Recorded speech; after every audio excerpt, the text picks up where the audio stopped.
Welcome to our posts. Today we will see stories of r/petty revenge. Roommate stole from me, so her wallet vanished. Back in college, I had better credit than my 3 other roommates, so I put our internet and TV under my name, otherwise the deposit would have been $600. The cable company offered me a $300 Visa gift card upon sign-up. 2 months later, I called them because the gift card never arrived.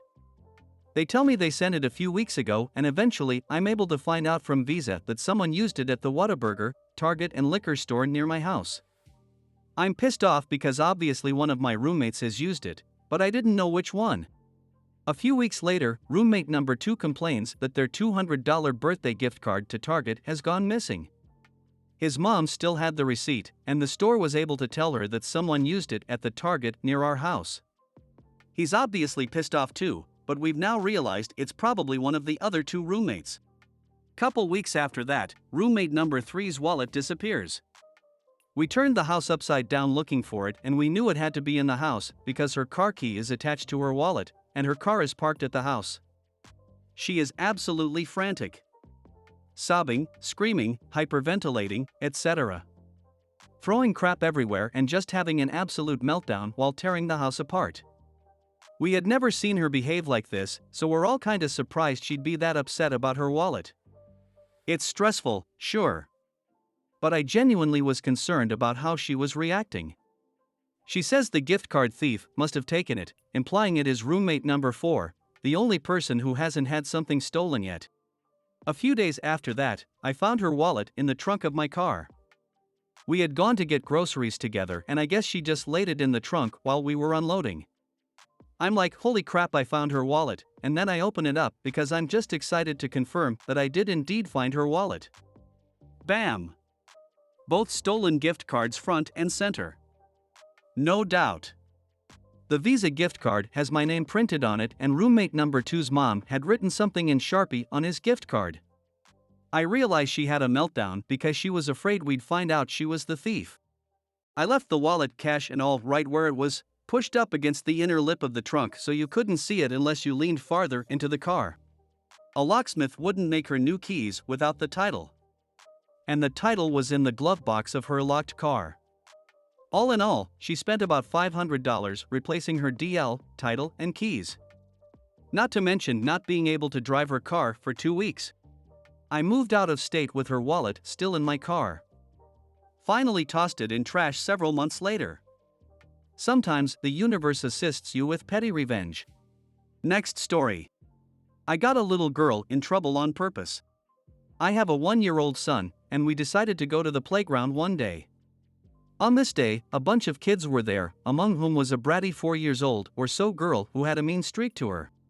My son, who didn't know better, went close to her and she just tells him, "What are you doing here? You're not invited here." I agree, I kinda didn't like my son being bullied, but I figured he doesn't understand these things yet, and I didn't want to be one of those sensitive helicopter parents who shield their kids from everything. So I just took my son and we played elsewhere.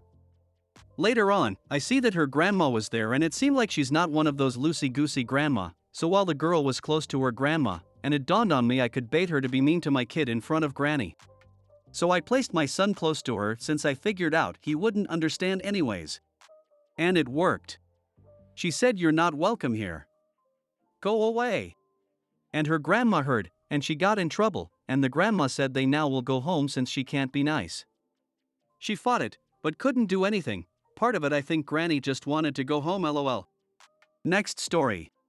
My guidance counselor told me I wasn't university material, and years later I pretended not to know her. I know it doesn't sound much like revenge, but it was oh so sweet, let me tell you. Back in high school, I struggled hard. I had a stepdad who adopted me and then ignored me my whole life, and a mom who was wrapped up in making his life perfect.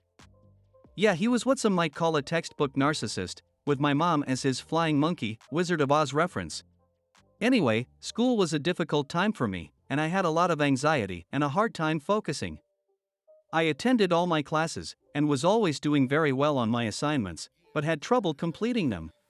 My guidance counselor was the same all through high school, and every year would start with a meeting with her, and I would explain I needed more help, because I was struggling to focus.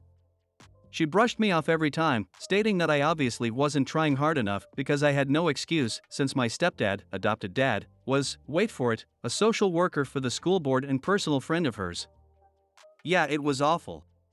At the end of high school, we had our obligatory meeting about what colleges, universities, or trade schools to apply to. I told her I was interested in psychology and would like to be a counselor or to teach psychology. This woman scoffed. Literally scoffed at me. She said, and I quote, "Please do not apply to university. It would be a huge disappointment for you. You are not university material, and you may be better with a community college or even certificate in administration." Now let me say there is nothing wrong with going to community college or getting a certificate in something. Nothing at all. But this woman's words would haunt me my whole life. I wanted to pursue something I was very interested in, and she essentially told me I wasn't smart enough or capable enough to do it. Fast forward to my late 20s. I worked at a variety of small jobs here and there and became very depressed. I finally decided one day that F it, I'm applying for university. Well, I got in and I graduated with honors. So I went to Teachers College for another bachelor degree. Again, graduated with honors. And about 5 years ago, I finally finished my master's in behavioral psychology. 2 years ago, stepdad died, and who was at the visitation? My old guidance counselor. She came right over and started talking to me immediately like she knew me, like we're old friends. I cut her off and said, "I'm so sorry, you must be confusing me with someone else."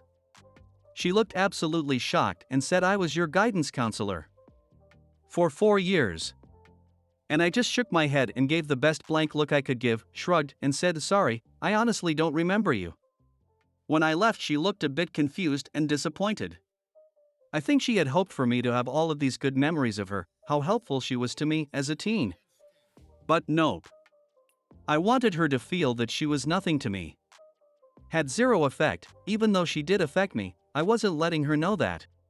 I felt pretty good about that. Next story. Little sister calling me a parasitic leech. Enjoy the Amish lifestyle. I'm 28 years old and live in a small town where there is a lack of jobs. I moved back in with my parents since we have a good relationship. I buy all the groceries and pay some of the bills. My little sister, 16, however, was not happy. She was saying that I should be a man and move out again. A few weeks ago, she started continuously calling me a freeloader and a parasitic leech. My parents are anti-tech, they are not part of a religious cult, they just avoid tech and live a simplistic life. The only modern tech they use is a laundry machine, a car, a flip phone, and a TV. They don't, however, take away our gadgets if we paid for it themselves. When I turned 18 and was looking for my first job, I had to handwrite a resume since we didn't have a computer or a printer. It's impossible to get a job while still in HS because of the small job market in our town. Now, my little sister was lucky. I bought her a PC, a smartphone, and a data mobile plan since she was a young child, yet she was continuously calling me a parasitic leech. Eventually, my little sister's constant name-calling got on my nerves and I came up with a plan.